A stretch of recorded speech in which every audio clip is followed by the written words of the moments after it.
جس کی نسبت قرآن پاک سے ہے، اور قرآن پاک اللہ تبارک و تعالی کی وہ عظیم الشان کتاب ہے۔ انسان کو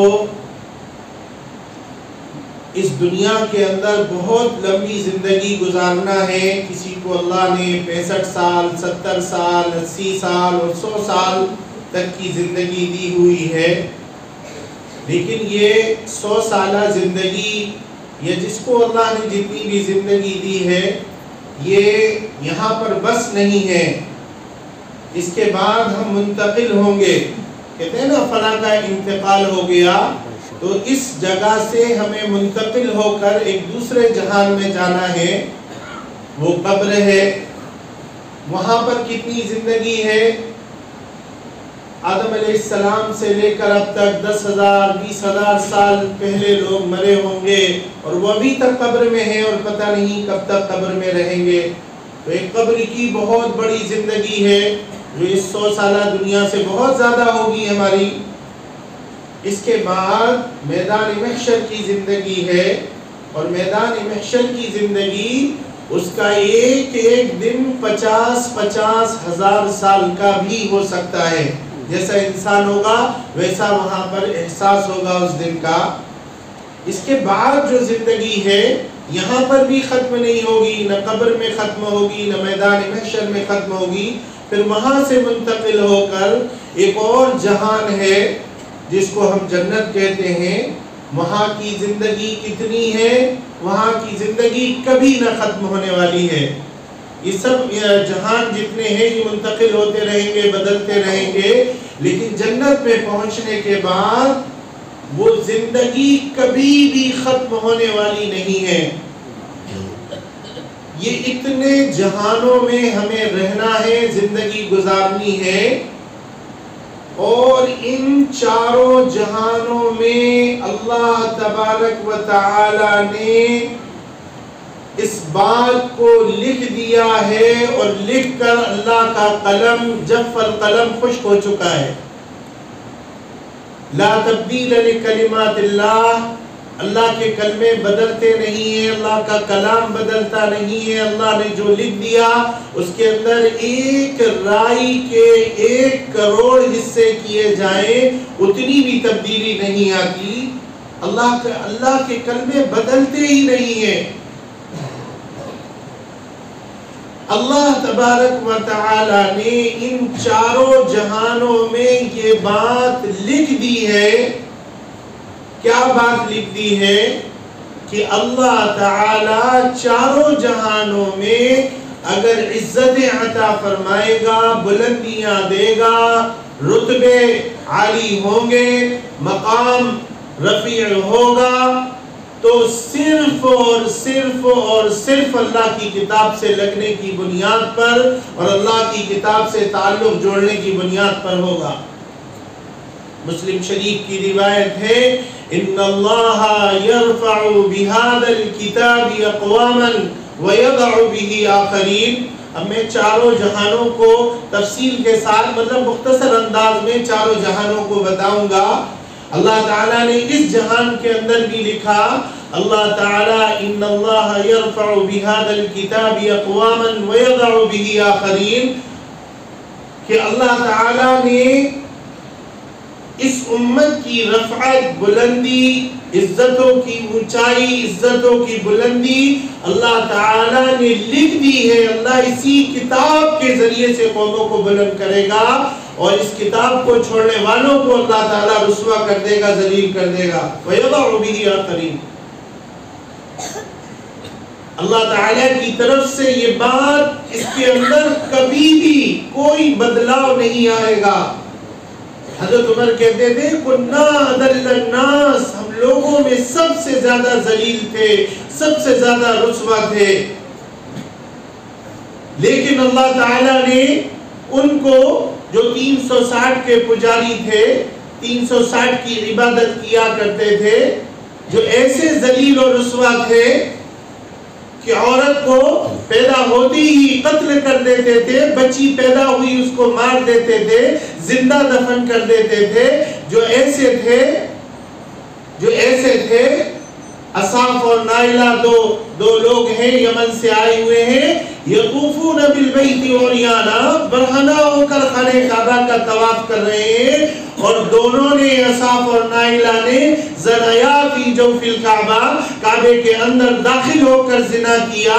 اللہ کا عذاب ان پر اترا اور دونوں پتھر کے بنا دیے گئے.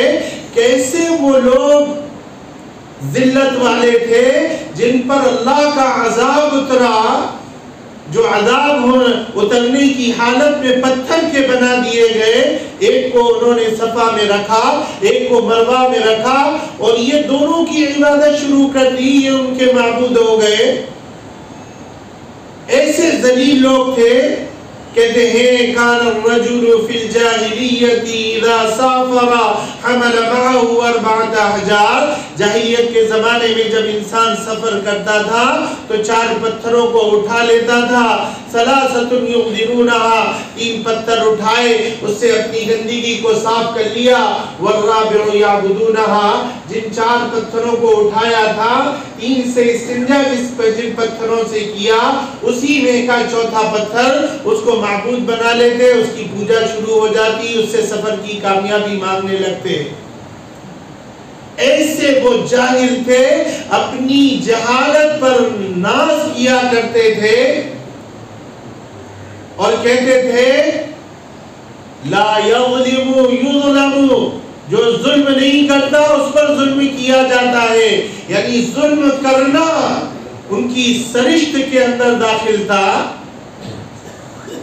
وہ کہتے تھے ہمیں ظالم بننا اس لیے ضروری ہے، اگر ہم ظلم نہیں کریں گے تو لوگ ہم پر ظلم کرنے لگیں گے. اس لیے وہ لوگوں پر ظلم کیا کرتے تھے.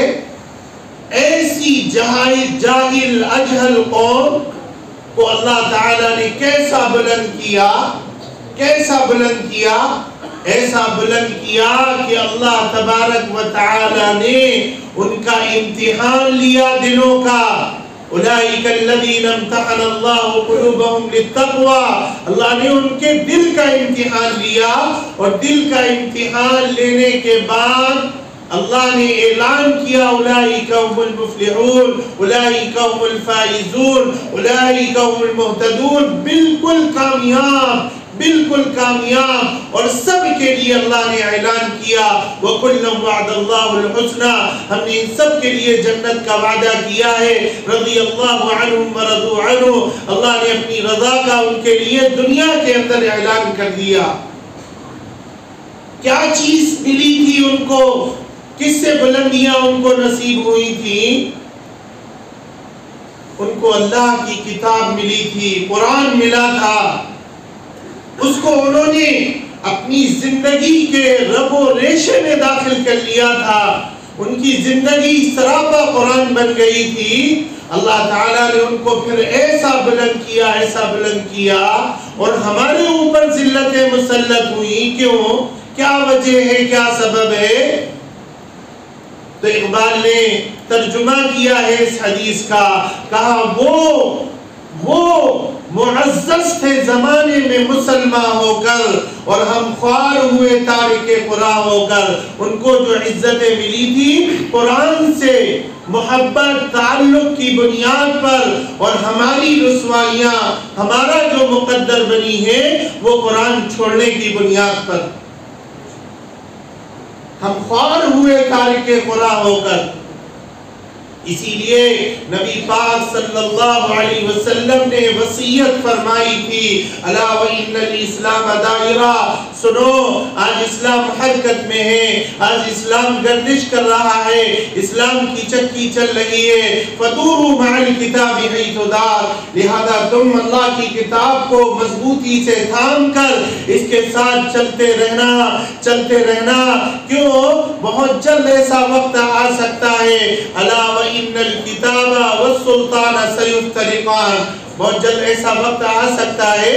آج تو میں تمہارے درمیان میں موجود ہوں، نبی کہہ رہے ہیں میں موجود ہوں، بادشاہت، امیر المومنین مسلمانوں کا امیر کون ہے؟ امام الانبیاء ہے، سید الانبیاء ہے، خاتم المرسلین ہے، وہ موجود ہیں.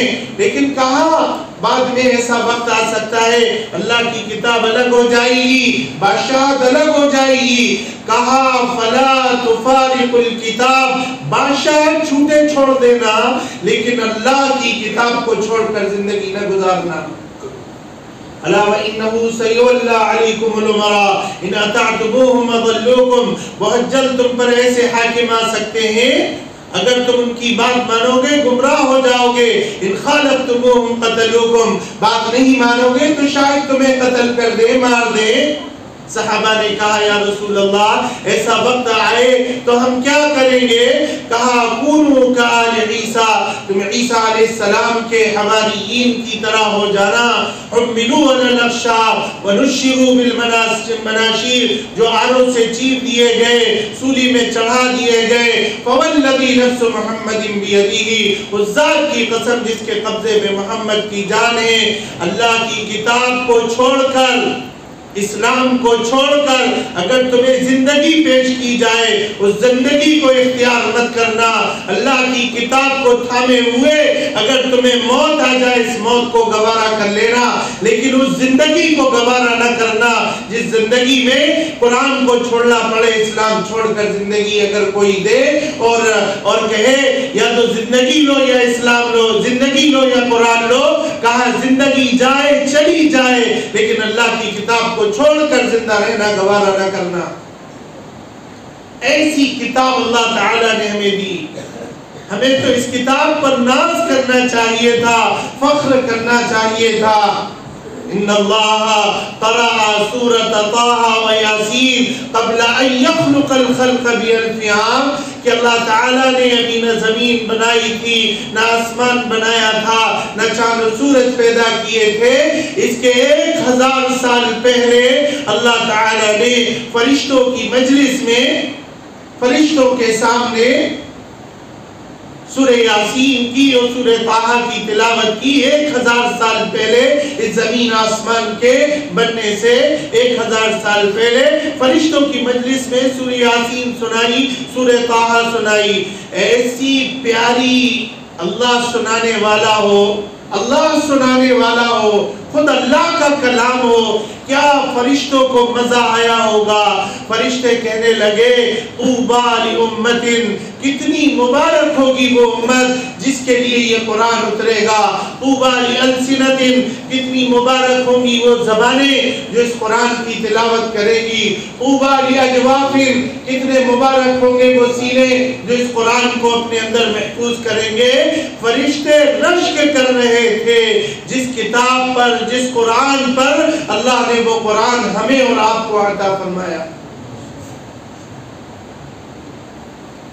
ایک صحابی دوسرے صحابی سے پوچھتے ہیں، چھوٹے صحابی ہیں، بڑے صحابی سے پوچھتے ہیں کہ اللہ کے نبی صلی اللہ علیہ وسلم نے وصیت کی تھی، بخاری کی روایت ہے، اوصى النبی صلی اللہ علیہ وسلم، کیا نبی پاک صلی اللہ علیہ وسلم نے کوئی وصیت فرمائی تھی؟ انہوں نے کہا نہیں، حضور نے کوئی وصیت نہیں فرمائی. کہا کیف کتب علی الناس الوصیہ، یہ کیسے ممکن ہے کہ اللہ کے نبی نے لوگوں پر تو وصیت کرنا فرض قرار دیا ہے اور حضور صلی اللہ علیہ وسلم نے خود وصیت نہ کی ہو. تو صحابی نے فرمایا اللہ کے نبی صلی اللہ علیہ وسلم نے وصیت فرمائی ہے، اوصى بکتاب اللہ، اللہ کے نبی نے وصیت کی ہے کہ اللہ کی کتاب کو مضبوطی سے تھامے رہنا، اللہ کی کتاب کو مضبوطی سے پکڑے رہنا. اور کیسا مضبوطی سے پکڑنا؟ کوئی چیز چھوٹ رہی ہو تو ہم اس کو دانتوں سے دبا لیتے ہیں.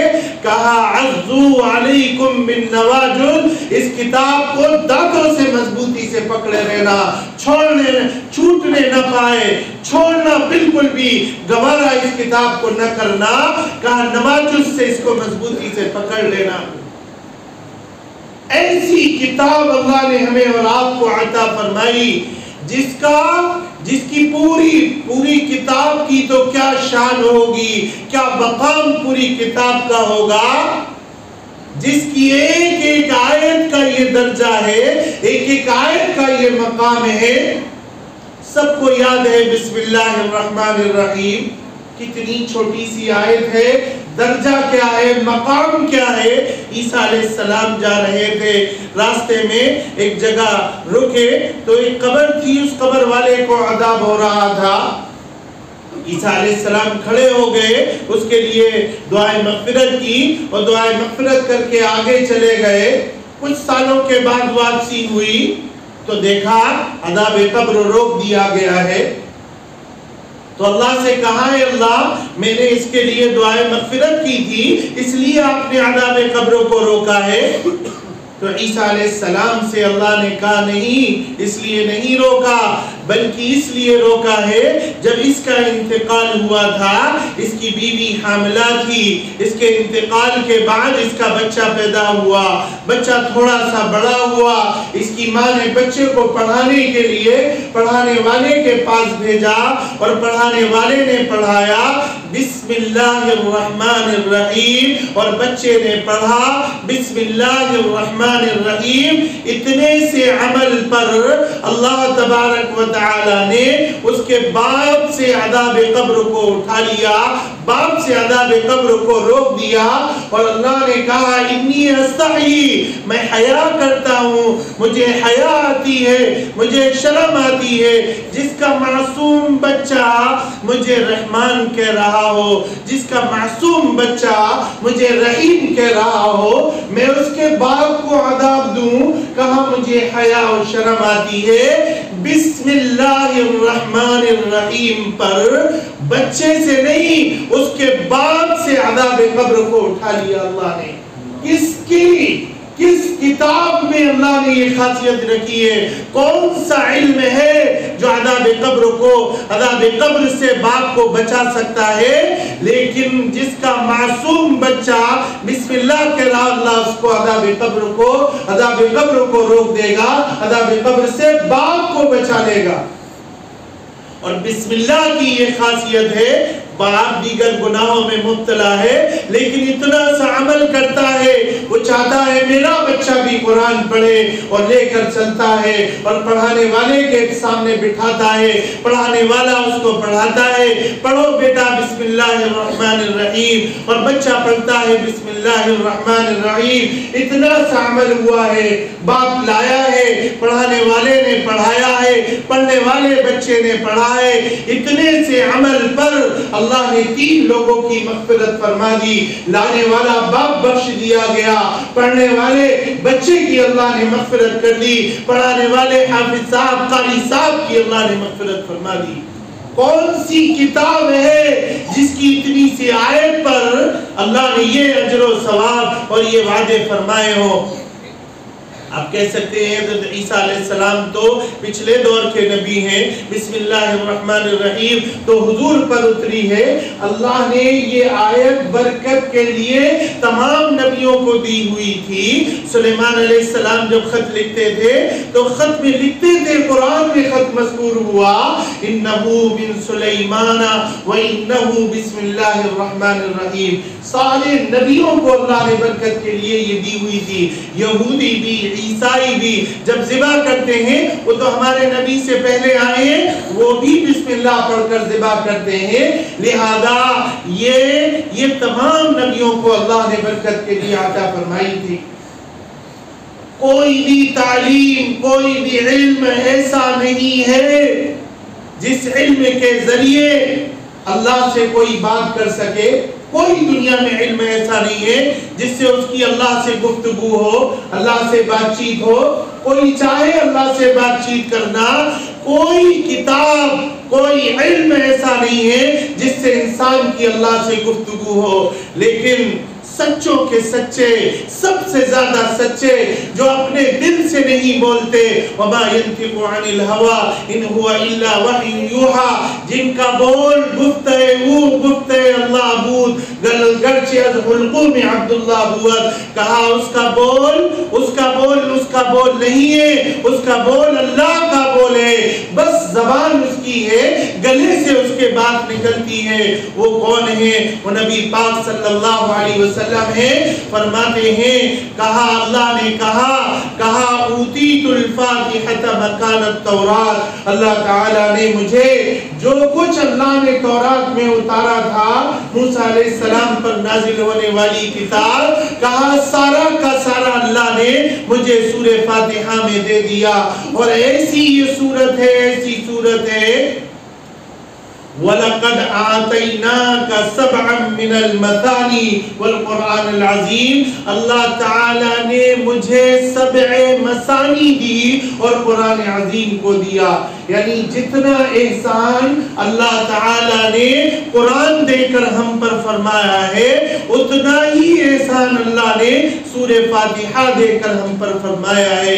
حضور نے فرمایا کہا ایسی صورت ہے یہ، ایسی صورت ہے یہ، اللہ کہتا ہے قسمت الصلاۃ بینی و بین عبدی، نماز جب بندہ اس کو نماز کے اندر تلاوت کرتا ہے تو اللہ کہتا ہے قسمت الصلاۃ بینی و بین عبدی، نماز میں میرا آدھا کام میرے بندے کا ہے، آدھا کام میرا ہے، آدھا کام بندہ کرتا ہے، آدھا کام میں کرتا ہوں۔ اے اللہ آپ کیا کرتے ہیں؟ کہا اذا قال العبد الحمد للہ رب العالمین، جب بندہ کہتا ہے الحمدللہ رب العالمین، اللہ سے اس کی بات چیت ہونے لگتی ہے، اللہ سے گفتگو ہونے لگتی ہے، یہ کہتا ہے الحمدللہ رب العالمین، اللہ کا جواب آنا شروع ہو جاتا ہے۔ اللہ تعالیٰ کہتا ہے حمدنی عبدی، دیکھو میرا بندہ میری حمد بیان کر رہا ہے۔ اذا قال العبد الرحمن الرحیم، جب بندہ کہتا ہے الرحمن الرحیم، اللہ کا جواب آتا ہے۔ اللہ تعالیٰ کہتا ہے اثنا علی عبدی، دیکھو میرا بندہ میری ثنا بیان کر رہا ہے۔ اذا قال العبد مالک یوم الدین، جب بندہ کہتا ہے مالک یوم الدین، اللہ کا جواب آتا ہے۔ اللہ تعالیٰ کہتا ہے مجدنی عبدی، دیکھو میرا بندہ میری بزرگی بیان کر رہا ہے۔ اذا قال العبد ایاک نعبد و ایاک نستعین، اور آخر تک ولا الضالین تک کہتا ہے، اللہ کا جواب آتا ہے۔ اللہ تعالیٰ کہتا ہے ھذا بینی و بین عبدی ولعبدی ما سأل، کہ یہ میرے اور میرے بندے کے درمیان کا معاملہ ہے، جو میرے بندے نے مجھ سے مانگا، جو میرے بندے نے مجھ سے سوال کیا، میں نے اس کو عطا کر دیا، میں نے اس کو دے دیا۔ کون سا ایسا دنیا میں کلام ہے جس کلام سے آپ اللہ سے بات چیت شروع کر دیں؟ حضرت مدنی رحمت اللہ علیہ کے بارے میں آتا ہے جب وہ نماز پڑھاتے تھے تو بالکل ایسا لگتا تھا جب وہ کہتے تھے الحمدللہ رب العالمین، یہ کہہ کر خاموش ہو جاتے تھے، پھر کہتے تھے الرحمن الرحیم، پھر خاموش ہو جاتے تھے، پھر کہتے تھے مالک یوم الدین، ایسا لگتا تھا جیسے بالکل اللہ کا جواب سن رہے ہو، اور اللہ نے جب جواب دے دیا، جب آگے بڑھتے ہو، پھر اللہ کا جواب آ گیا، پھر آگے بڑھتے ہو، انتظار کیا کرتے تھے۔ ایسی ان کی سورہ فاتحہ ہوتی تھی۔ کہا اوتیت الفاتحۃ مکان التورات والمائدہ مکان الانجیل، اللہ تعالیٰ نے مجھے سورہ مائدہ عطا فرمائی، انجیل کے بدلے میں عیسیٰ علیہ السلام پر نازل ہونے والی یہ کتاب ہے، اور جو کچھ انجیل میں آیا تھا وہ سارا کا سارا اللہ نے سورہ مائدہ میں ہمیں عطا فرما دیا۔ اور قرآن کی بڑی صورتوں میں تنہا اکیلی ایسی صورت ہے جو ایک ساتھ نازل ہوئی ہے، پوری کی پوری ایک ساتھ اتری ہے، ورنہ چھوٹی چھوٹی آیتیں، تھوڑی تھوڑی صورتیں اترتی تھی، چھوٹی چھوٹی صورتیں اترتی تھی۔ بڑی صورتوں میں تنہا اکیلی صورت ہے جو ایک ساتھ اتری، اور حضرت جبریل علیہ السلام کے ساتھ حضرت جبریل علیہ السلام کے ساتھ 70,000 فرشتے ایک تشت میں لے کر اللہ کے نبی صلی اللہ علیہ وسلم کی خدمت میں حاضر ہوئے۔ اور فرمایا والحوامیم مکان الزبور، اور حامیم سے شروع ہونے والی قرآن پاک کی 7 صورتیں یہ مجھے زبور کے بدلے میں عطا ہوئی. اور کہا وَأُعْطِيتُ مِنْ آخَرِ سُورَةِ الْبَقْرَةِ، اور اللہ تعالیٰ نے خاص طور پر مجھے سورہ بقرہ کا آخری رکوع دیا. کیسا رکوع ہے یہ؟ کانت من کنوز العرش، یہ اللہ نے اپنے عرش کے خزانوں میں سے خاص طور پر مجھے عطا کیا ہے. اللہ نے اپنے عرش کے خزانوں میں سے صرف 2 چیزیں ہمیں دی ہیں. ایک لا حول ولا قوت الا باللہ، اللہ نے اپنے عرش کے خزانوں میں سے دیا ہے. اور سورہ بقرہ کی آخری 2 آیتیں یہ اللہ نے اپنے عرش کے خزانوں میں دی ہیں. اور حضور نے فرمایا من قرأ بالآیتین من آخر سورۃ البقرہ کفتا، کہا جو شخص سورہ بقرہ کی آخری 2 آیتیں بستر پر آئے اور آ کر اس کی تلاوت کر لے، کہا بس اس کا سورہ بقرہ کی یہ 2 آیتوں کا پڑھنا کفتا اس کے لیے کافی ہو جائے گا. کیا کافی ہو جائے گا؟ اب کوئی آفت، کوئی آسمانی آفت، کوئی سلطانی آفت، کوئی زمینی آفت، کوئی آسمانی آفت، کوئی شیطانی آفت، کسی آفت کا اس پر اثر نہیں ہوگا. اللہ نے ایسا اثر اس کے اندر رکھا ہے. اور جس دن سے یہ آیتیں اتری تھی اس دن سے لے کر آخری رات تک جب حضور دنیا سے جا رہے تھے، ایک دن بھی ان دونوں آیتوں کا ناغہ نہیں کیا. جب آپ صلی اللہ علیہ وسلم روزانہ بستر پر آتے تھے، بستر پر آ کر دونوں ہاتھوں کو ایسے ملاتے تھے اور اس پر یہ سورہ بقرہ کی آخری 2 آیتیں پڑھتے تھے، سورہ اخلاص پڑھتے تھے، سورہ فلق اور سورہ ناس پڑھتے تھے. ونفث فیہما، اور دونوں ہاتھوں پر ہلکا ہلکا سا پھونکتے تھے، جس پھونک پر ہلکی سے تھوک کے چھینٹے ہوتے تھے. پھر دونوں ہاتھوں کو پیچھے لے جاتے تھے اور ایسے مس کرتے ہوئے بالکل ایسے پھیرتے چلے جاتے تھے. مستطاع بہما، جہاں تک ہاتھ جا سکتا تھا وہاں تک ہاتھ کو لے جاتے تھے. اور وہ رات، جس رات آپ دنیا سے جانے والے ہیں، دنیا سے تشریف لے جانے والے ہیں، عشاء کی نماز کے لیے حضرت بلال نے اذان دی اور آپ صلی اللہ علیہ وسلم نماز پڑھانے کے لیے مسجد میں جانا چاہتے تھے، لیکن آپ صلی اللہ علیہ وسلم اٹھ رہے تھے اور یہ ہاتھ پھسلا، فخر مغشیا، بے ہوش ہو کر گر گئے. پھر جب ہوش آیا تو حضرت عائشہ سے پوچھا اصل الناس، کیا لوگوں نے نماز پڑھ لی ہے؟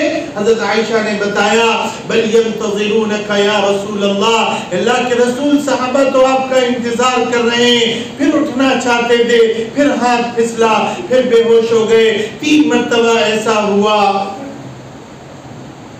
چوتھی مرتبہ حضور نے فرمایا، کہا مرو ابا بکر فلیصلی بالناس، عائشہ ابو بکر سے کہو کہ وہ لوگوں کو نماز پڑھائے، اور غشی آپ پر طاری ہو گئی. اب حضرت عائشہ نے رضی اللہ تعالی عنہ ساری زندگی حضور کا یہ معمول دیکھا. بستر پر آ کر یہ 2 آیتیں سورہ فلق اور سورہ ناس اور سورہ اخلاص اور سورہ بقرہ کی آخری 2 آیتیں یہ پڑھ کر دم کیا کرتے تھے. اب آج بے ہوش ہیں، دم نہیں کر پا رہے، تو حضرت عائشہ رضی اللہ تعالی عنہ نے قضا نہیں ہونے دی. حضرت عائشہ نے حضور کے ہاتھ ملائے اور خود حضرت عائشہ نے دم کیا اور حضور کے ہاتھ کو حضور کے جسم پر پھیر دیا.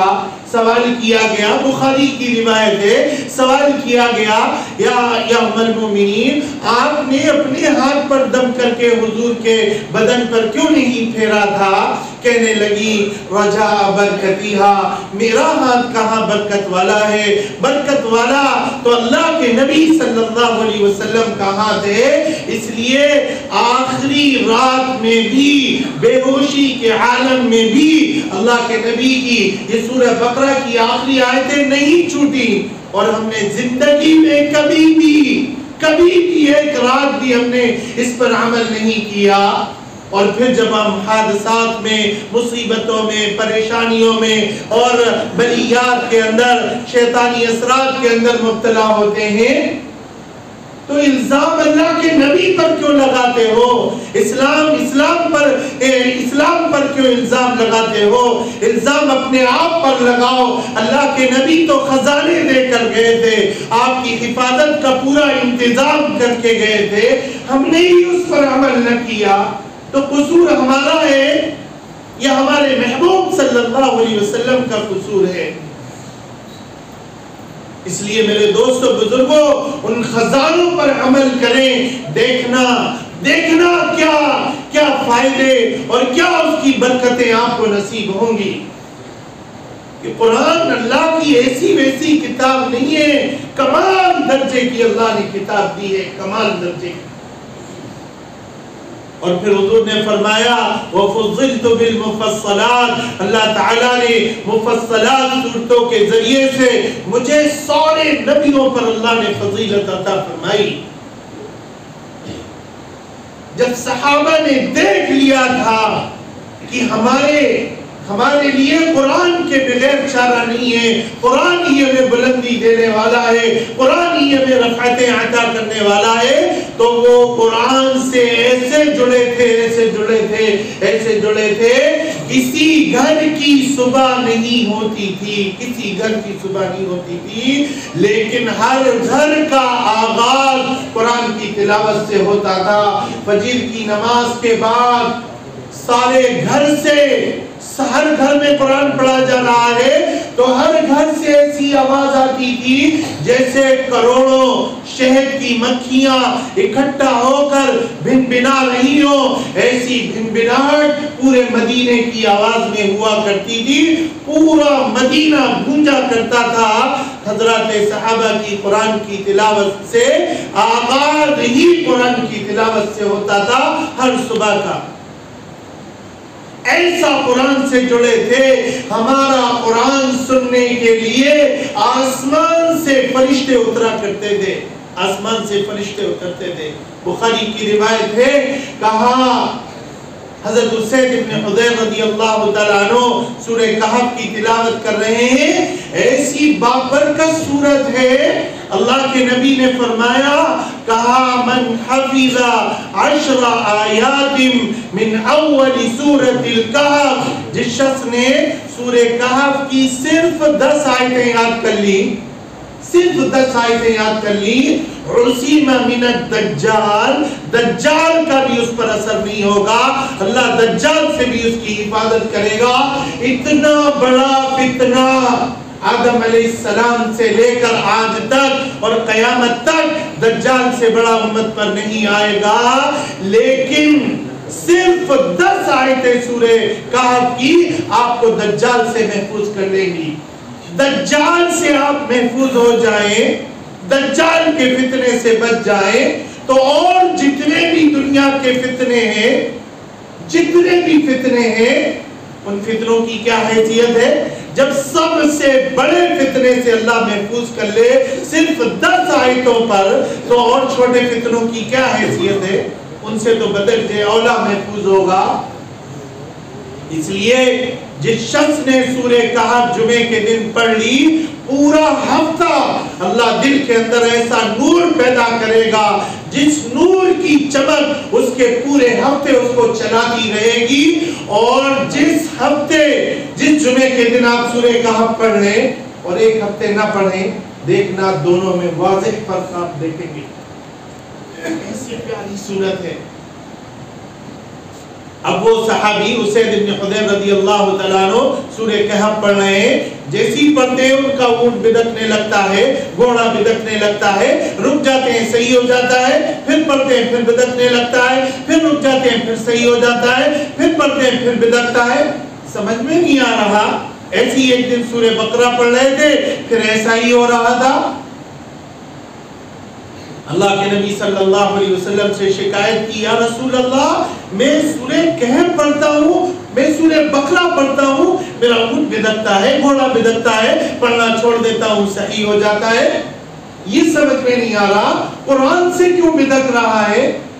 میرا اونٹ قرآن سے کیوں بدک رہا ہے، قرآن سے کیوں متنفر ہو رہا ہے؟ اللہ کے نبی صلی اللہ علیہ وسلم نے فرمایا، کہا تیرا قرآن سننے کے لیے آسمان سے اتنے فرشتے اتر رہے تھے، اتنے فرشتے اتر رہے تھے، تیرا قرآن سننے کے لیے جو فرشتے اتر رہے تھے ان کو دیکھ کر تیرا اونٹ بدک رہا تھا، تیرا گھوڑا بدک رہا تھا، تو پڑھنا چھوڑ دیتا تھا، واپس چلے جاتے تھے، پھر پڑھتا تھا، پھر آ جاتے تھے، ان کو دیکھ کر تیرا اونٹ اور تیرا گھوڑا بدک رہا تھا۔ پھر حضور نے تمنا ظاہر کی، کہا اقرا یا ابن حذیر، اقرا یا ابن حذیر، اے اسید ابن حذیر، کاش تو پڑھتا رہتا، کاش تو پڑھتا رہتا، اگر تو پڑھتا رہتا تو مدینے کی گلی کا بچہ بچہ اپنی آنکھوں سے فرشتوں کا دیدار کرتا۔ اس دن اللہ کسی بھی فرشتے کو مدینے کی آنکھ سے، مدینے کی بچوں کی بھی آنکھ سے کوئی فرشتہ بچ کر نہ رہتا، ہر ایک اپنی آنکھوں سے فرشتوں کا دیدار کرتا۔ کیا ہمارا مقام تھا اس قرآن سے جڑنے کی بنیاد پر؟ اللہ کے فرشتے ہمارا قرآن سنا کرتے تھے۔ آپ کہہ سکتے ہیں ارے بڑے صحابی ہوں گے، یہ بڑے صحابی ہوں گے اس لیے فرشتے آ رہے ہوں گے۔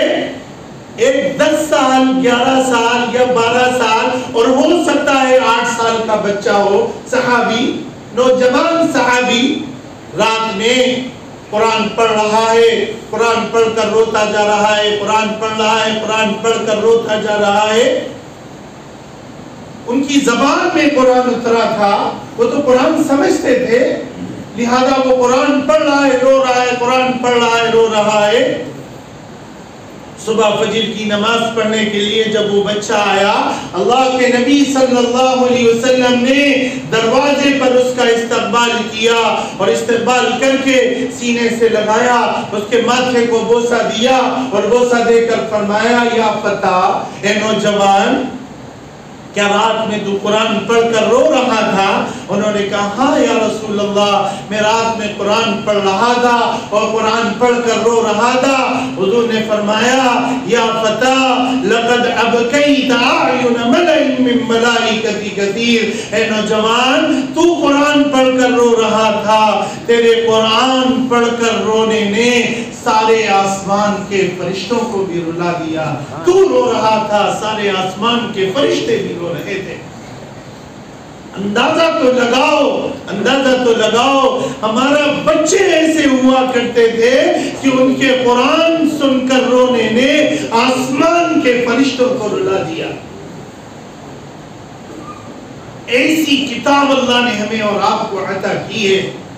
حضور صلی اللہ علیہ وسلم رات کو صحابہ کے احوال کو دریافت کرنے کے لیے جایا کرتے تھے، صحابہ کیا کر رہے ہیں آخر اس کو دیکھنے کے لیے ایک جگہ سے گزر رہے ہیں، ایسا پیارا قرآن پڑھا جا رہا ہے، اللہ کے نبی نے جانا چھوڑ دیا، وہیں پر کھڑے ہو گئے اور قرآن سنتے رہے، مزہ لیتے رہے۔ پھر وہ صحابی ابو موسیٰ اشعری رضی اللہ تعالیٰ عنہ جب پڑھ کر جب فجر کی نماز میں آئے، تہجد میں پڑھ رہے تھے، فجر کی نماز میں آئے تو اللہ کے نبی صلی اللہ علیہ وسلم نے ان سے کہا، ابو موسیٰ اشعری، میں رات تیرے گھر کے قریب سے گزر رہا تھا، تیرا قرآن ایسا پیارا تھا، ایسا پیارا قرآن تھا، میرے قدم جم گئے، رک گئے اور میں تیرا قرآن سننے لگا۔ کہا لقد اوتیت مزمارا من مزامیر آل داؤد، اللہ تعالیٰ نے تجھے داؤد علیہ السلام کے سروں میں سے ایک سر عطا کیا ہے۔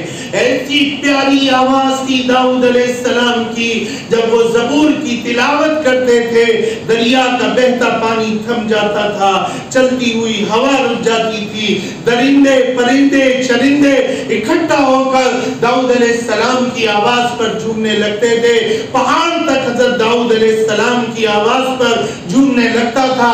70 قسم کی آوازیں ایک ساتھ داؤد علیہ علیہ السلام کے گلے سے نکلتی تھی.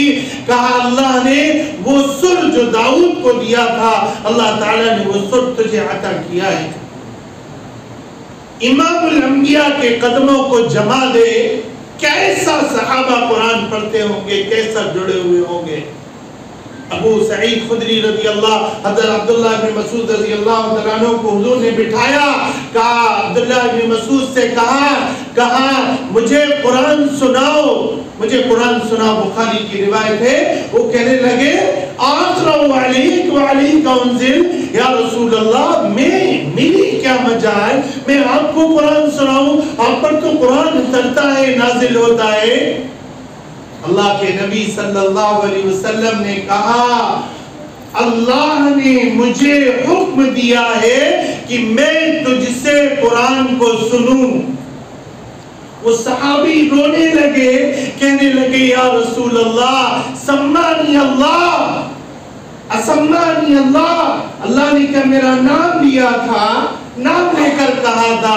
حضور نے فرمایا سماک اللہ, ہاں اللہ نے تیرا نام لے کر کہا تھا. آپ قرآن کی تلاوت کریں, اللہ کی مجلس میں آپ کا نام لیا جائے گا, آپ کے نام کے تذکرے ہوں گے. کسی وزیر اعلیٰ کے یہاں, وزیر اعظم کے یہاں نام لے دیا جائے, پھولا نہیں سماتا ہے, پھولا نہیں سماتا ہے. لیکن اللہ کی مجلس میں آپ کا تذکرہ ہو, جس قرآن کے ذریعے سے تذکرہ ہو, جس قرآن کے ذریعے سے اللہ کی مجلس میں نام دیا جائے, کیا شان, کیا مقام ہے اس شخص کی, کیا رتبہ ہے اس کا. اس لیے میرے دوستو بزرگوں, اگر قرآن کے بغیر زندگی گزارنی اس امت کے لیے ممکن ہوتی تو سب سے پہلے حضرات صحابہ اس سے دور رہتے. لیکن انہوں نے سب سے زیادہ تعلق اور سب سے زیادہ محبت اگر کی تھی تو اللہ کی کتاب سے کی تھی. حضور نے وصیت کی تھی عضو علیکم بالنواجذ, تو وہ اتنا ہی مضبوطی سے تھامے ہوئے تھے. اللہ کے نبی خود جب قرآن پڑھتے تھے, روایت میں آتا ہے ایک میں اذا زلزلت الارض زلزالہا, ایک میں القاریۃ ما القاریہ. مغرب کی نماز میں حضور نے تلاوت کی, ایک صحابی نے اس قرآن کی تلاوت کو سنا, پھر وہ چلا گیا. 10-20-50 سال گزر گئے, اپنے لوگوں میں بیان کرتا ہے, کہتا ہے میں نے اللہ کے نبی کے پیچھے سورہ القاریہ اور سورہ اذا زلزلت الارض زلزالہا اس کو سنا تھا. برس گزر چکے ہیں, آج تک میرے کانوں میں مزہ آ رہا ہے.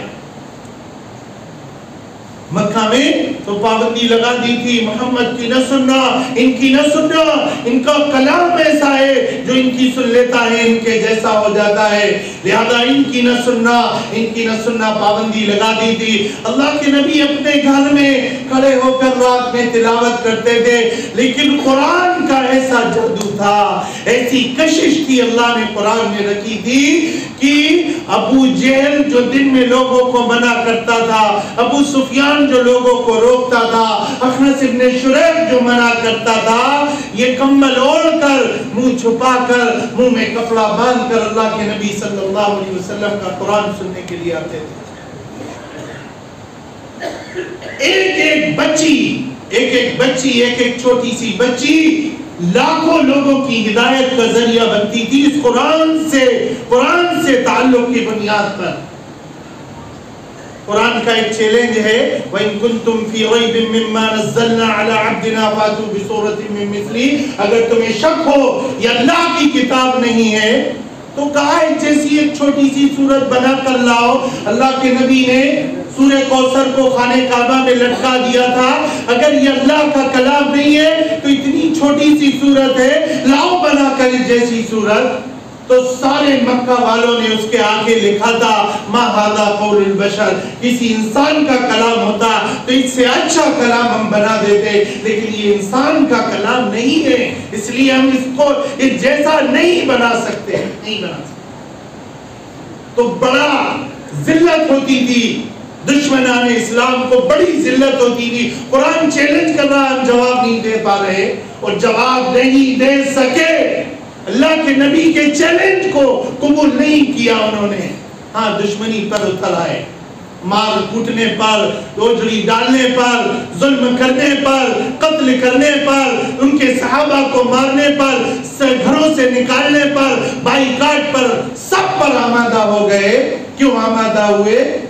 یا وہ نشہ نہیں جسے ترشی نکال دے, جسے ترشی اتار دے, یہ وہ نشہ نہیں تھا, قرآن کا نشہ تھا.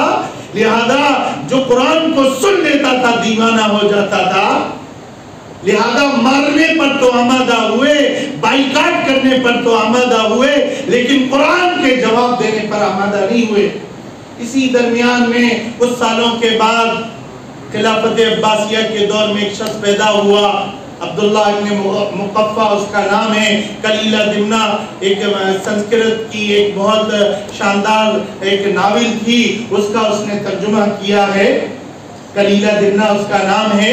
تو بادشاہ نے کہا لائے جیسا کلام بنا کر اتنا بڑا شاعر بنا پھرتا ہے, عیسائی تھا یہ, 1 سال تک کہتا ہے مجھے مہلت دو. 1 سال کمرے میں بند ہو گیا, قرآن جیسا کلام بناتا رہا. 1 سال میں کچھ اس نے قرآن جیسا بنایا تھا, لے کر گزر رہا تھا. ایک چھوٹی سی بچی قرآن کی تلاوت کر رہی تھی اور قرآن کی اس آیت کو پڑھ رہی تھی. وَقِيلَ يَا أَرْضُ ابْلَعِي مَاءَكِ وَيَا سَمَاءُ وَاقْلِعِي وَغِيضَ الْمَاءُ وَقُضِيَ الْأَمْرُ وَاسْتَوَتْ عَلَى الْجُودِيِّ وَقِيلَ بُعْدًا لِلْقَوْمِ الظَّالِمِينَ. اس عبداللہ ابن مقفع نے اپنے کلام کو پھاڑ کر پھینک دیا اور کہا میری سال بھر کی محنت قرآن کی اس ایک آیت سے ختم ہو گئی, باطل ہو گئی. اور بعد میں یہ اس نے اسلام قبول کیا اور پھر یہ شخص لاکھوں لوگوں کی ہدایت کا ذریعہ بنا. یہاں تک کہ علماء بھی ہمارے مدارس کے اندر, ادب کے اندر اس کتاب کو آج بھی پڑھایا جاتا ہے. کتنا بڑا شخص بنا, کتنے لاکھوں کروڑوں لوگوں کو اس کے ذریعے سے ہدایت ملی اور ہدایت کا ذریعہ ایک بچی بن گئی. قرآن سے جڑنا, قرآن کی تلاوت بے فائدہ نہیں ہو سکتی. اب تو قصے بن گئے, کہانیاں بن گئی, بس واقعات بن گئے, سنا دو اور بس, اس سے زیادہ اس کا اثر نہیں رہا. اب آپ گلیوں میں گھومیں, چکر لگائیں, گالی کی آواز سن لیں, ناچ گانے کی آواز سن لیں, لڑائی جھگڑے کی آواز سن لیں, لیکن کان ترس جائیں گے. کسی گھر سے, کسی کھڑکی سے قرآن کی تو آواز آ جائے. امت مسلمہ کا حال بیان کر رہا ہوں. مسلم محلوں میں چکر لگا دو, دیکھ لو اس پوزیشن کو. کس سے کہانیاں بن گئی. ہمیں تو اس کو زندہ کتاب اللہ نے دی تھی, ہم اس کو سینے سے لگاتے, ہمارے گھر کی یہ زینت ہوتی, ہر گھر میں قرآن کی تلاوت ہوتی. لیکن بس اب واقعات سنا دو, بس اس سے زیادہ ہر حیثیت نہیں بچی. چمن میں تخت پر جس دم شہ گل کا تجمل تھا, ہزاروں بلبلیں تھی باغ میں, ایک شور تھا گل تھا. کھلی جب آنکھ نرگس کی نہ تھا جز خار کچھ باقی, بتاتا باغ بارو رو یہاں گنچا یہاں گل تھا. اب تو کہانیاں بن گئی, قصے بن گئے کہ ہمارے بچے, ہمارے بڑے, ہمارے بوڑھے قرآن سے ایسا جڑے ہوئے تھے. اس لیے میرے دوستو بزرگوں, 300 سال ہو گئے اس امت کو قرآن چھوڑ کر. یہ چاہ رہی ہے کہ ہمیں عزت مل جائے, ویسی عزت مل جائے, صحابہ جیسی عزتیں مل جائیں. قرآن چھوڑ کر لیکن عزتیں ملیں. کیسے مل جائے؟ یونیورسٹیاں بن جائیں, کالج بن جائیں, مال کما لیں اور فلاں کام کر لیں, شاید اس سے عزت مل جائے, اس سے عزت مل جائے. جتنا قرآن سے دوری اختیار کی ہے, مسلمانوں نے یونیورسٹیاں اپنی بنا لی, کالج بنا لیے, اور جتنی بھی مالوں کو کما لیا, بڑے بڑے اللہ نے دولتوں کے خزانے ان کے لیے کھول دیے, پیٹرو ڈالر سے ان کے ملک بھر دیے. لیکن ذلت اس امت کی رسوائی اور اس امت کا مقدر بن گئی. ذلت مقدر بن گئی, رسوائی مقدر بن گئی, پستی اس امت کا مقدر بن گئی. عزتیں نہیں ملی.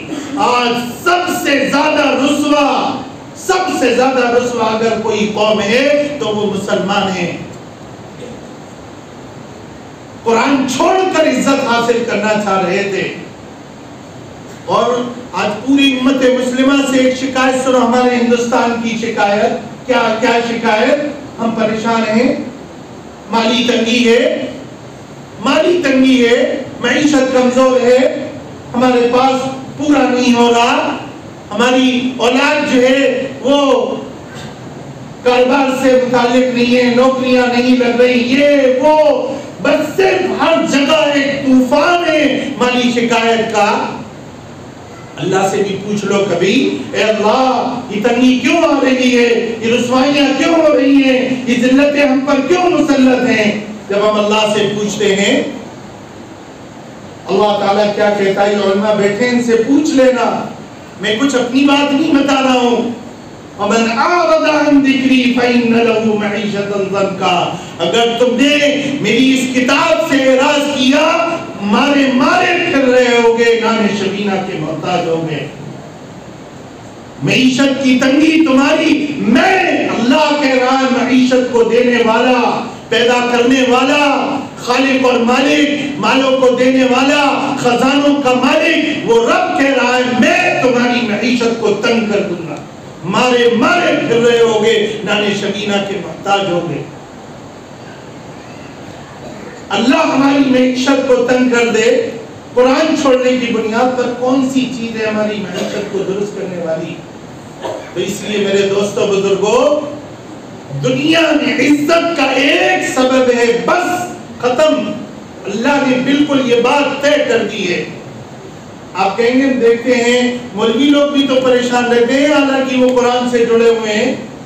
ایک چنے سے باہر نہیں پوجا کرتے، ایک چنا پوری امت کے نقشے کو نہیں بدلے گا. سب جڑیں گے. اللہ دو انگلیوں کے درمیان میں سارے مسائل کا حل اللہ کی دو انگلیوں کے درمیان یوں پلٹ دیتا تھا. کوئی مسئلہ ہی نہیں اللہ کے لیے، کوئی مسئلہ نہیں، کبھی بھی کوئی مسئلہ نہیں رہا، کبھی بھی.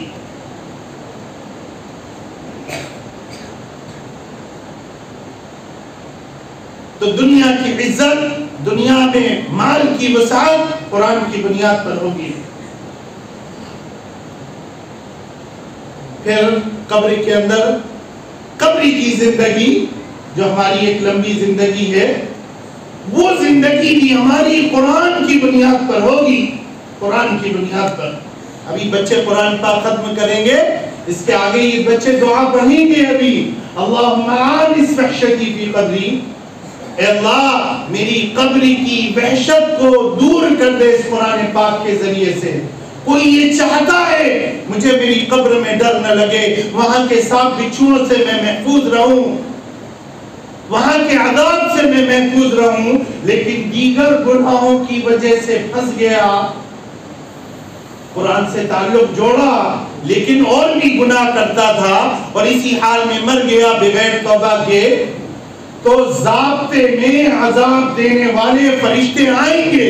اللہ نے مقرر کیا ہے، قانون بنایا ہے، بغیر توبہ میں مرنے والا اس کو ایسے آ کے فرشتے اس کو عذاب دیں گے.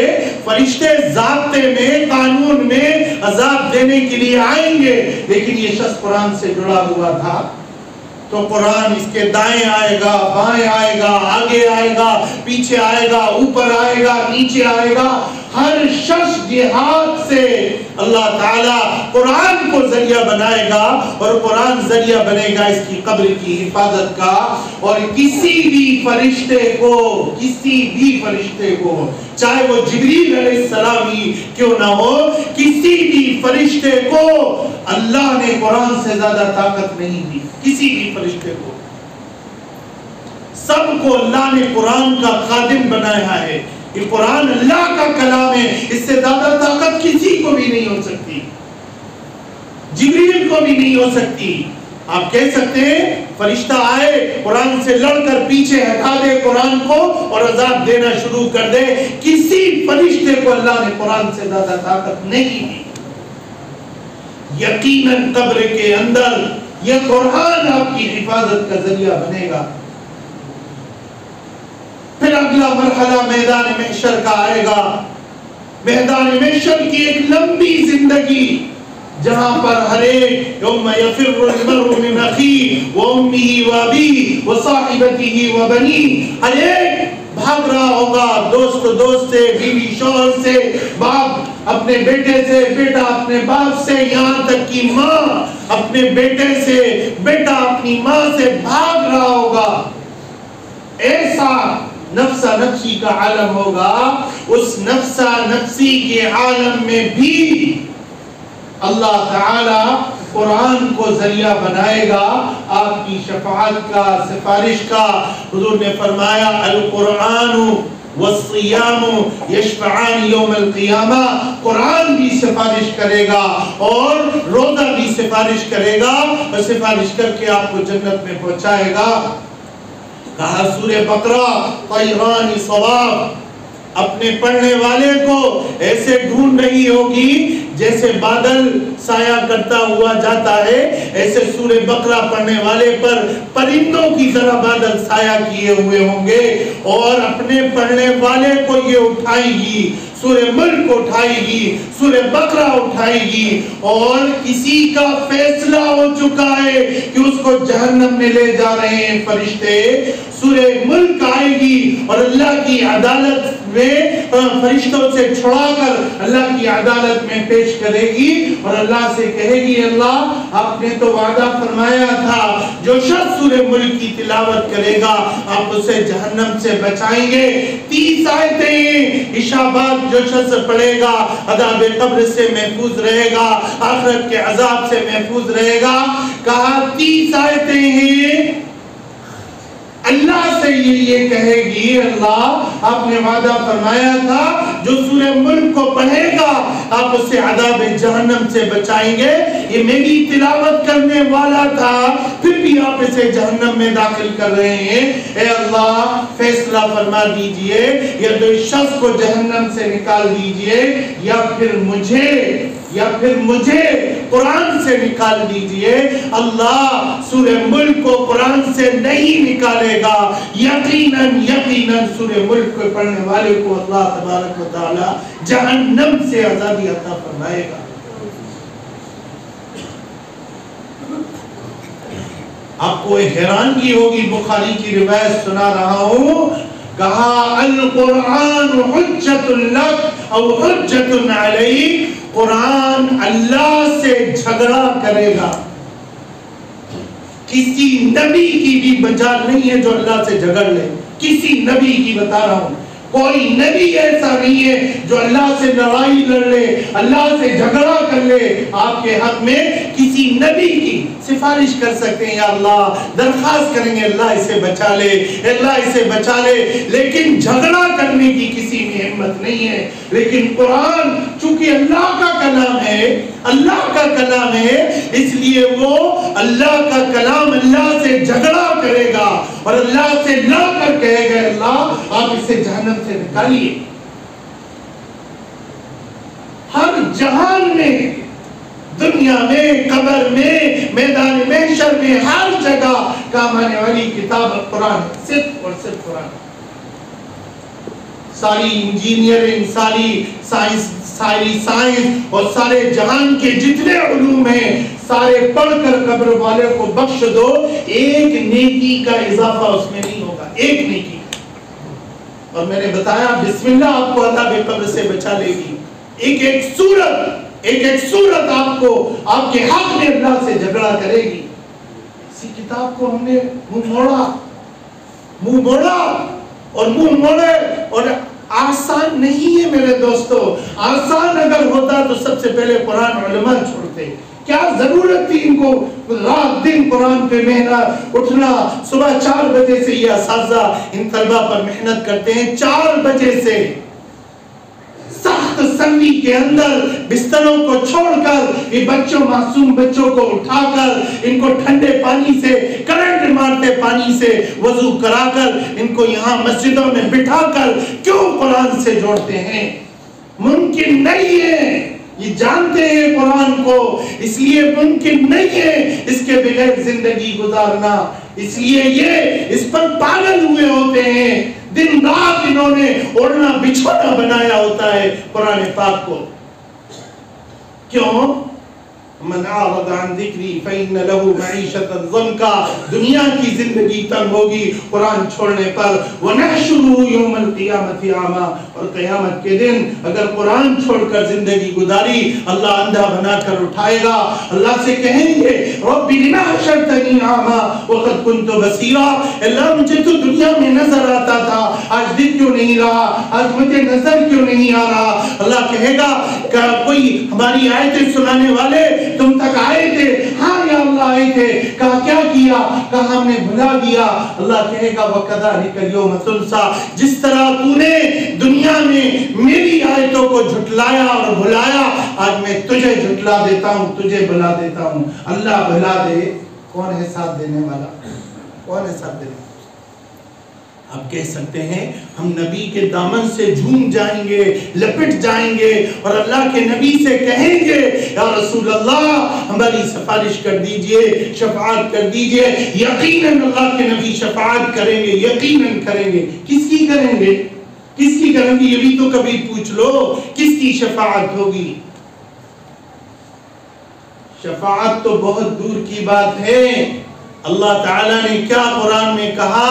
وقال الرسول یا ربی ان قوم اتخذوا هذا القرآن مہجورا.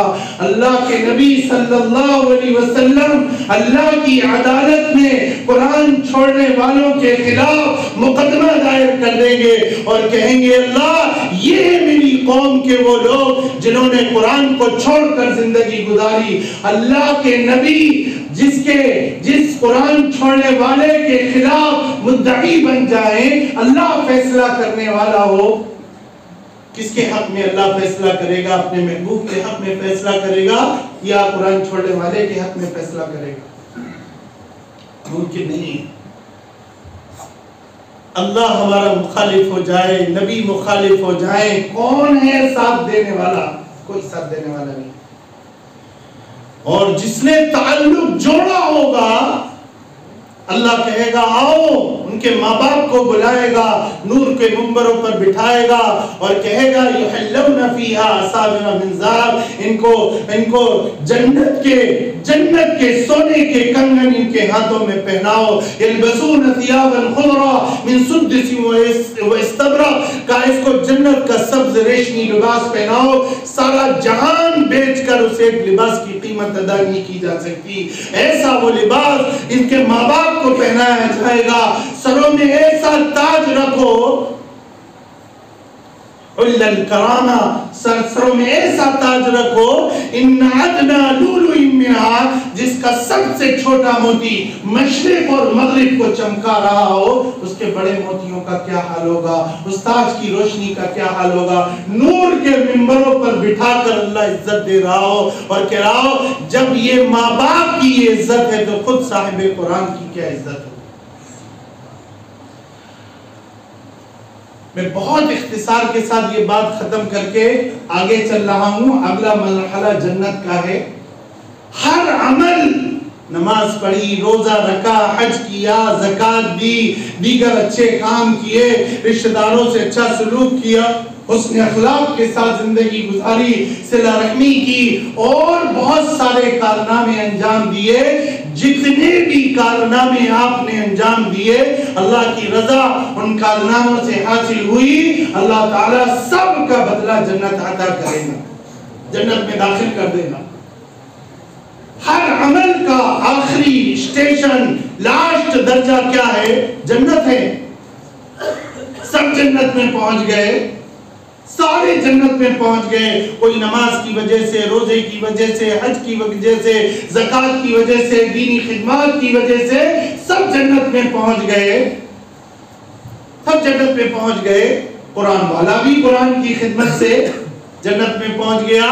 قرآن پڑھنے والے، حافظ قرآن، حفاظ قرآن، حاملین قرآن، قاری قرآن، یہ بھی جنت میں پہنچ گئے. تو اللہ کہے گا میرا کلام، میرا قرآن اور دیگر اعمال سب برابر ہو گئے. یہ تو دونوں کے درجے برابر ہو گئے. پھر میرے کلام کو کیا مقام ملا؟ سب کا درجہ برابر ہو گیا یہ تو. اب اللہ تعالی عملی طور پر اپنی کلام کی عظمت لوگوں کو بتائے گا. جنت میں پہنچنے کے بعد کوئی عمل نہیں ہے جو جنت کے مقام کو بلند کرے سوائے قرآن پاک کے. اللہ تعالیٰ حاملین قرآن کو بلائے گا اور ان سے کہے گا اقرا ورتق ورتل کما کنت ترتل فی الدنیا. کہا حاملین قرآن کو بلاؤ, آؤ اب پڑھتے جاؤ. اور جیسے ہمیں دنیا میں تارے دکھتے ہیں ایسے جنت کے اندر سب سے اعلیٰ جو جنتیں ہوں گی تارے کی طرح ہمیں نظر آ رہی ہوں گی. یہ ایک قرآن پاک کی آیت پڑھے گا, اللہ اس جنت سے اس عالی شان جنت کے اندر پہنچا دے گا. اس جنت میں پہنچنے کے بعد وہاں سے ایسی ہی تاروں کی طرح اس سے عالی شان جنتیں دکھ رہی ہوں گی. اگلی آیت پڑھے گا, اللہ اس سے اگلی جنت میں پہنچا دے گا. یہ پڑھتا جائے گا, چڑھتا جائے گا, پڑھتا جائے گا, چڑھتا جائے گا. کہاں تک اس کا مقام بلند ہوگا؟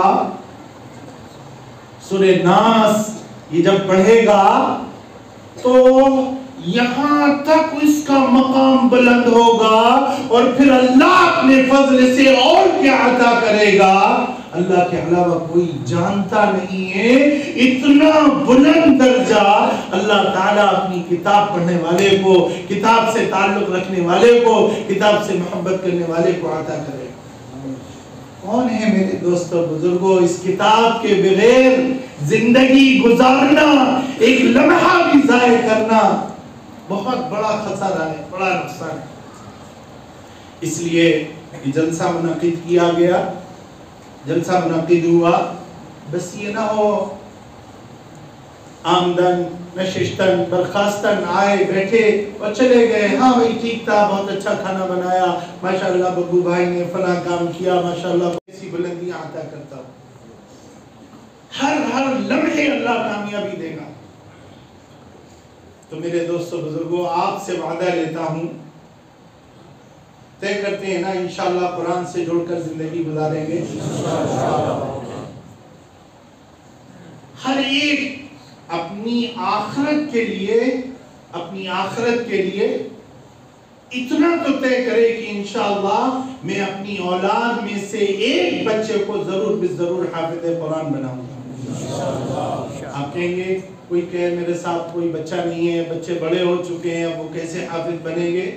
تو ضروری نہیں ہے آپ بچے بنائیں, نواسا, پوتا, پڑ پوتا, بھانجا, بھتیجا, اس سے کہیں کہ تیرا خرچ پوری تیرے حفظ قرآن کی جتنا بھی زمانہ ہے 3 سال 4 سال, تیرا ہر خرچہ میں اپنے ذمہ لیتا ہوں, تو میری طرف سے حافظ قرآن بن. اللہ تعالیٰ حفظ کرنے کا اجر آپ کے کھاتے میں عطا کرے گا. تو اتنا تو طے کریں انشاءاللہ ہم ایک بچے کا ضرور اپنے خاندان میں سے, اپنے رشتہ داروں میں سے, اپنے عزیزوں میں سے ضرور ایک بچے کو ہم حافظ بنائیں گے. اب آخر میں 3 درخواستیں آپ سے ہیں. ایک بات تو میرے دوستو بزرگوں یہ ہے کہ ہم اپنی زندگی کے اندر انقلاب لائیں. بہت ہو گیا. قرآن جو ہے نا, قرآن پاک جو ہے, ایک ماں اپنے بچے کی وہ خیر نہیں چاہ سکتی ہے جو اللہ تبارک و تعالی ہماری خیر اور ہماری بھلائی چاہتا ہے. بہت غور سے سننا, میں پوری بات کا خلاصہ بیان کر رہا ہوں. اللہ تبارک و تعالی جتنی خیر جتنی بھلائی ہماری چاہتا ہے, کوئی ماں اپنے بچے کی اتنی خیر نہیں چاہتی ہوگی. اس سے ہزاروں گنا زیادہ اللہ ہماری خیر اور ہماری بھلائی اور اللہ ہماری کامیابی چاہتا ہے. اور اللہ کیسے وہ کامیابی ملے گی اللہ نے ہمیں قرآن میں بتایا ہے. ایسے کامیابی ملے گی, ایسے تمہیں خیر ہوگی, تم ایسے فلاحیاب ہو جاؤ گے, ایسے تمہیں عزتیں ملیں گی, ایسے بلندیاں نصیب ہوں گی. تو اس لیے میرے دوستو اللہ ہم سے کیا چاہتا ہے یہ قرآن کی تفسیر کے بغیر حاصل نہیں ہے. قرآن پاک کی تفسیر کے بغیر اتنا بڑا شہر، مالدار شہر، بہت نوازا ہے اللہ نے دیواس والوں کو، خرچ کرنے کا جذبہ دیا ہے دیواس والوں کو. علماء کی آ کر منتیں کریں کہ آپ ہمیں اللہ کے کلام کی تفسیر سنائیں. اتنا بڑا شہر مل کر ایک مفسر کو نہیں رکھ سکتے اپنی مسجد میں، آپ ہمیں اللہ کا کلام سنائیں؟ کیوں بھائی نہیں کر سکتے؟ آپ اللہ کی باتوں کو سنیں گے، وہ خیر دنیا میں کوئی نہیں چاہ سکتا جو اللہ نے آپ کی خیر چاہیے، اور آپ کی زندگی ایسی شاندار گزرے گی، ایسی کامیابی کے ساتھ گزرے گی، آپ حیران ہو جائیں گے. اتنی ایسی کامیابی کی چیز تو ہمیں پتہ ہی نہیں تھی. دوسری بات، گناہوں سے توبہ کریں، معافی مانگیں. گناہوں سے، گناہ کی لذت، ایک بہت بڑے عالم امام رازی رحمت اللہ علیہ کہتے ہیں میں نے اپنی زندگی میں جتنا بھی کتابوں کا مطالعہ کیا ہے، سب سے قیمتی بات میں نے جو اخذ کی ہے وہ یہ ہے جو میں بتا رہا ہوں. کہا گناہ ہم کرتے ہیں نا، مزہ آتا ہے، گناہ کرنے میں مزہ آتا ہے، لیکن کہا گناہ کرنے میں جو مزہ آتا ہے اس کی لذت 5 منٹ 10 منٹ کے بعد ختم ہو جاتی ہے، لیکن اس کی برائی من یعمل سوءا یجز بہ، اللہ بدلہ دے کر رہے گا. برائی کرو گے اللہ کے یہاں سزا مل کر رہے گی، دنیا ملے، قبر ملے، آخرت ملے، مل کر رہے گی. ممکن نہیں ایسا. من یعمل سوءا یجز بہ، کہا گناہ کرتے ہیں تو گناہ کا مزہ 5 منٹ 10 منٹ کے بعد ختم ہو جائے گا، لیکن اس کی سزا اللہ کے ہاں لکھ دی جائے گی. اور تعجب کرتے ہیں، نیکی کرتے ہیں، نماز کے لیے آئے، کوئی اور خیر کام کیا، تلاوت کی، وضو بنایا، محنت لگی، وضو بنایا، ٹھنڈا پانی ہاتھوں میں لگ، منہ دھویا، نماز پڑھے، اٹھے، بیٹھے، رکوع کیا، سجدہ کیا، محنت لگی. کہا یہ محنت جو ہے نا، محنت جو خرچ ہوئی ہے نا، اس کی تکلیف ختم ہو جائے گی جب آپ نماز پڑھ لیں گے نا. ابھی تک جتنی بھی تکالیف آئی، اب کیا محسوس ہو رہا ہے؟ اس وقت خواب کی طرح محسوس ہو رہا ہے. جنہوں نے راحتیں میں زندگی گزاری یا مصیبتوں میں زندگی گزاری، ایک خواب کی طرح لگے گا. تو کہا طاعت کی تکلیف ختم ہو جاتی ہے، لیکن اس کا اجر اللہ کے ہاں لکھ دیا جاتا ہے، ثابت ہو جاتا ہے، اس کا اجر اللہ کے ہاں مل کر رہے گا. خراب کر دیا ہے نافرمانیوں میں ہمیں. اور آخری بات، شیخ سعید حلبی رحمت اللہ علیہ دمشق کے بزرگ ہیں، تو بہت سب سے بڑے عالم. تو وہاں کا ایک بادشاہ ہے محمود پاشا، بڑا ظالم بادشاہ تھا. وہ ایسا ظالم بادشاہ تھا، کسی بھی عالم کے پاس گیا اور اس نے ذرے برابر اس کی بے اکرامی کی نا، تو بس اگلا مطلب 10 منٹ بھی انتظار نہیں کرتا تھا، وہیں قتل کر دیتا. ایسا جلاد بادشاہ. اب شیخ سعید حلبی کو پیر میں کچھ تکلیف تھی، تو ایسے پیر پھیلا کر اپنے شاگردوں کو پڑھا رہے تھے. وہ آیا بادشاہ اور آ کر حضرت کے درس میں بیٹھا، پڑھتا رہا، اور حضرت جیسے بالکل پیر پھیلائے بیٹھے تھے ویسے ہی بیٹھے رہے، ویسے ہی بیٹھے رہے. جانے لگا، چلا گیا. حضرت کا ایسا رعب اس پر طاری ہوا بادشاہ پر کہ چلا گیا.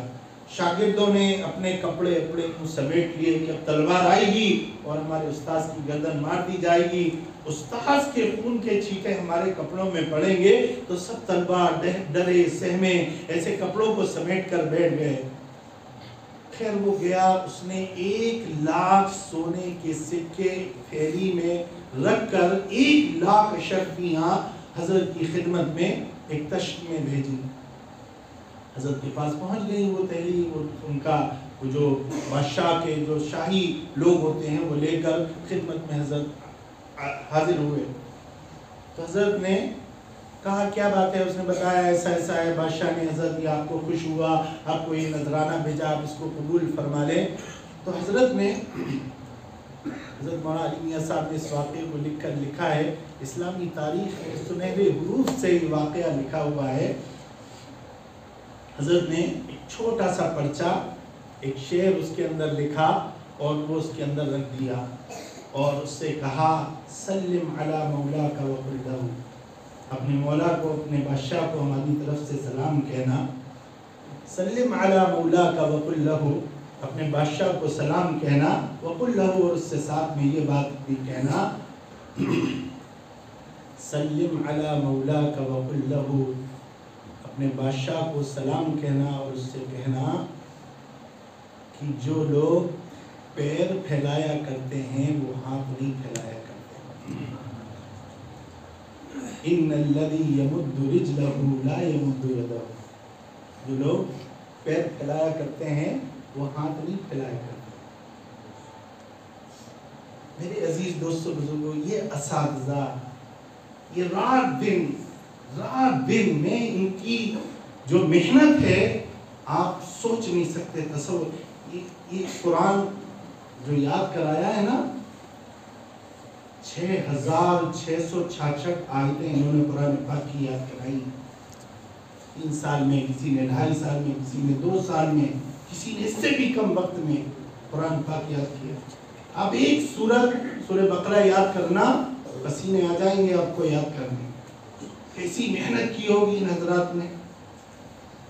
اب میرے عزیز دوستو بزرگوں، یہ رات دن بچوں میں محنت بھی کریں، ان کو پڑھائیں بھی، ان کی تربیت بھی کریں، راتوں کو جگائیں، راتوں کو اٹھائیں، دن میں پڑھائیں، دن میں رات میں پڑھائیں، ان کے سونے کی فکر کی، اگر سویا نہیں تو صبح اٹھے گا کیسے، کھانا نہیں کھایا تو اس کا کیا ہوگا، پناہ کم ہو گیا تو کیا ہوگا، ان کے دوا کی، علاج کی، گرمی سردی کی، لحاف کی، کپڑوں کی، ہر ایک کی فکر بھی یہ کریں، اور ساتھ میں پھر یہ آپ کے سامنے حاضر ہوں، بھیک بھی آپ سے مانگتے پھریں کہ آپ ہمیں دے دو، آپ ہمیں دے دو، بچوں کا خیال کرو، یہ بھیک بھی مانگے آپ سے۔ اتنا ذلت میں مبتلا مت کرو۔ سلم علی مولاک وقل لہ ان الذی یمد رجلہ لا یمد یدہ، یہ ہاتھ پھیلانے کے لیے نہیں ہے، آپ سعادت سمجھ کر حضرت قبول فرما لے۔ جو کام آپ کر رہے ہیں ہمیں کرنا تھا، ہمیں آ کر تعاون کرنا تھا، ہم اپنی مصروفیت سے نہیں کر پا رہے، حضرت معاف کر دینا، اس کو قبول کر لیں، ان کو مت ذلیل کرو، ان کو اپنے کام میں لگا رہنے دو۔ دوستو بزرگوں، یہ آپ سے درخواست ہے، اللہ تعالیٰ اس اجلاس کو، آپ کے آنے کو، آپ کی خدمت کو قبول فرمائے۔ جن حضرات نے اس ادارے کو بنایا، اتنا شاندار خوبصورت ادارہ بنایا، ان اساتذہ نے محنت کر کے ان بچوں کو چمکایا، اللہ ان کو جزائے خیر عطا فرمائے۔